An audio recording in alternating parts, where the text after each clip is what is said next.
Good morning everyone! First time namin magatid kay Ate Arkisha ng morning today. Kasi ang pasok niya talaga afternoon. Pero dahil may activity sa school, morning sila ngayon until Thursday. Nasa langit na kami ngayon.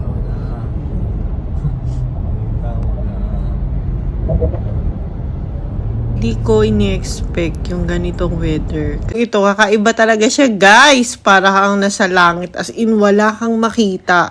Nakakatakot. But according to Daddy Rai, mas nakakatakot daw yung gabi kasi galing siyang night shift duty that time.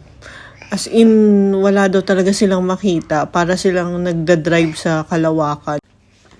Bigla akong natakot kasi bigla akong naramdaman yung pagiging driver. Nakakatakot pala, no? Kasi, grabe, for visibility talaga siya. As in, my part talaga na hindi na namin makita yung ibang sasakyan. Tayo ate. So, malay ko glitch na. Kasi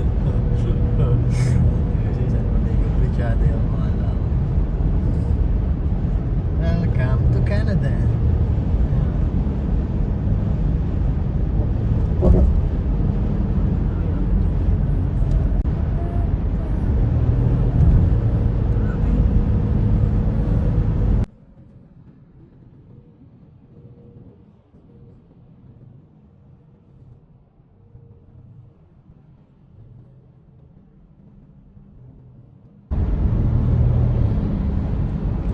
Ate, your hat is with you? Your hat? Oh, it's cold. Pero mo yung hat mo, Daddy.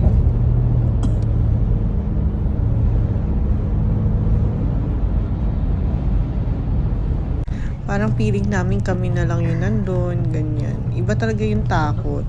Though, yung experience kakaiba. Pero pag araw-araw ganito, parang nakakatakot pala talaga.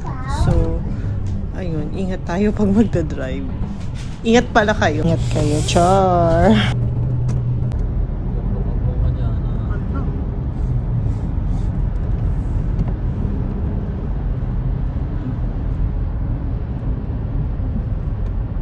Grabe naman to. What to do? Ganito kamisan mag, ano? Oo. Isa ko na picture mo.